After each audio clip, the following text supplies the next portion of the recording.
private capital from a private lender. Instead of putting my own money in the deal, if I can get the seller of the property to carry back financing, that's a form of leverage. That's a great lender position. And many, many years ago, people that Walter and John and I learned from would say, you should always start out by asking for repayment based on no interest, zero interest. And I remember the first time I heard that, I thought, that's crazy. Who would ever carry back financing and not want interest? Because everybody knows you've got to have interest. Not so. Not so.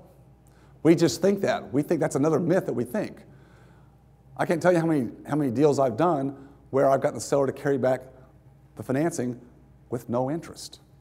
So what does that mean to my amortization? It means every time I make a payment, whatever that payment is that month, that my net worth just went up by that entire payment. If it was $300 a month, it was $500 a month, I'm amortizing that debt down by that amount. I'm paying no interest. Now think what that does from a leverage perspective. Think how that adds to your net worth. Yes, you can get zero interest.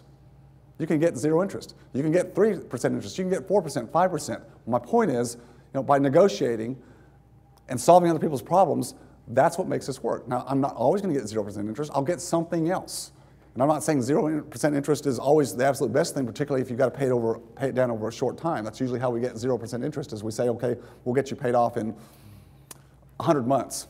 8.33 years. That's a relatively short time, and that works. Sometimes that hurts your cash flow a little bit. So if you got enough cash flow, it works okay. But sometimes it's better just to go ahead and pay 4 or 5% interest and get a 15 or 20 year note.